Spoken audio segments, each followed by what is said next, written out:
Hello friends. Friends, today we will discuss and derive the derivation of electric field due to an infinite plane sheet of charge.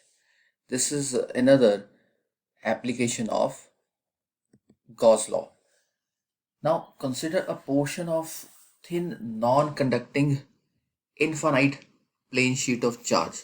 Now suppose we have a infinite plane sheet of charge.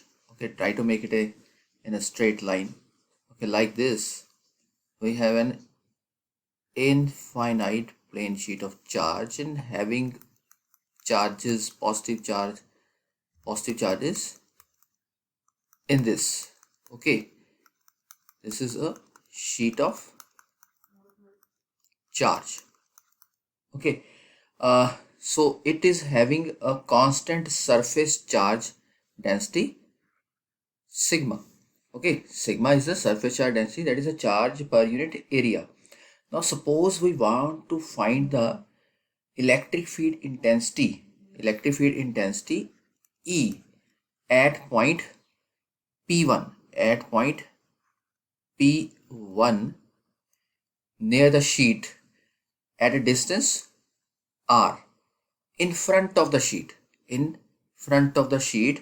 at a distance R. Okay, and to evaluate the field at P1 we choose another point P2 on the other side of the sheet at distance R and equidistance from the sheet. Okay, now we will draw a small closed Gaussian cylinder. Okay, we have to draw a Gaussian surface, and in this case the best surface to solve this problem will be a Gaussian cylinder with its circular ends parallel to the sheet and passes through the points P1 and P2. Okay, it's like that.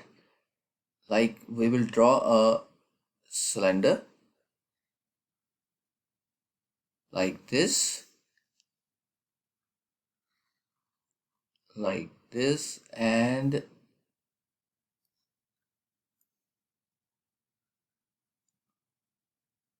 this will be a cylindrical shape. This is P1. Okay, and from the center here is distance R from this side and R from this side. Okay, fine. So I repeat again, we draw a very small closed Gaussian cylinder with its circular ends parallel to the sheet, circular ends parallel to the sheet. These are the circular ends parallel to the sheet and passes through the points P1 and P2. Now suppose the flat ends of P1 and P2 have equal area ds, that is this area is ds. Okay, very small amount of area. The cylinder together with the flat ends form a closed surface such that the Gauss law can be applied. Now this cylinder is making a very making a closed surface, so we can apply a Gauss law now. Now by symmetry, the magnitude of electric field E at all points on the either side of end caps, maybe on this side, maybe on this side, it is same. Electric field intensity is same. Now please tell me what will be the direction of this area element. I have discussed in my last two previous lectures regarding the applications of Gauss law. Yes, please tell me. Okay, so this is always outward. Now in this case the area element direction outward is along this direction. And also tell me what will be the direction of the electric field due to this sheet of charge. If there are positive charges, then what will be the direction? Direction is like this. Direction is Direction is if as per the direction, positive charges, as per the direction, it will be along this direction.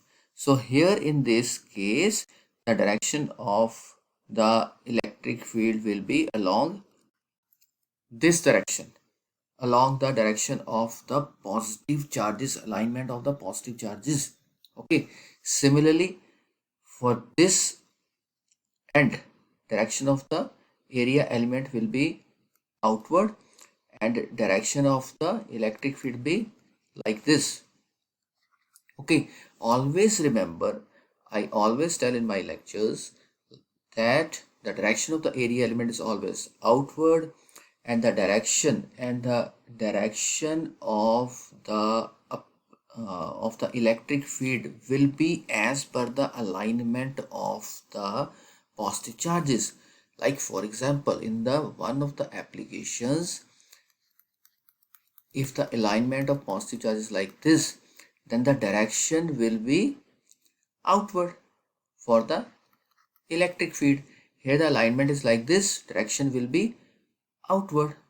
Okay, direction will be outward for the electric field. And third side is this one. Third side is this one for the curved surface.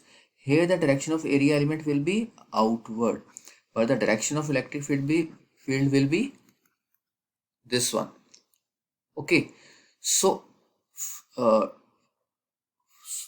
flux passing through the surface 1 will be E dot ds, eds cos of theta. So what is the direction in between E and ds? It is 0 degree. So eds cos of 0. Cos of 0 is 1. So it will be eds. Okay. So here in this case, because we are taking from the start, the surface is very small, so we can take phi 1 instead of d phi 1. So phi 1 equals to eds. Similarly, from phi 2, from this surface, it will be again E dot ds, eds cos of theta, eds cos of 0. So it will be eds, equation number 1, equation number 2. Now for this surface, flux 3, phi 3 is equals to again E dot ds, eds cos of theta. So what is the angle between E and ds? It is 90 degrees. So eds cos of 90 degrees. So cos of 90 is 0. So flux is 0. So total flux through these three surfaces, from surface 1, from surface 2, from surface 3, it will be phi equals to phi 1 plus phi 2 plus phi 3. So eds plus eds plus 0, it will be 2 eds. Okay, this is our equation number. What was the last equation? Suppose this is equation number 3, so it will be our equation number 4. So this is the flux through all the surfaces. Now according to the Gauss law, flux is equals to Q by epsilon naught, because here we are taking the surface charge density. So surface charge density Q equals to sigma ds by epsilon naught, because in one of my lectures I have told you that surface charge density equals to charge divided by the area. So charge will be equals to sigma ds. This is our equation number 5. If you compare equation 4 and equation 5, compare equation 4 and equation number 5, that is 2 eds equals to sigma ds by epsilon naught. Compare these two equations, equations 4 and equation 5. Okay, so ds and ds cancel out, so E will be equals to sigma upon 2 epsilon naught. Sigma upon 2 epsilon naught. That is, the electric field is uniform and it does not depend upon the distance from the plane sheet of charge. It does not depend upon the distance from the plane sheet of charge. So this is about the derivation of electric field due to an infinite plane sheet of charge. I hope you have understood the derivation. If there is any doubt, please discuss in the comment section. Thank you. Thanks a lot.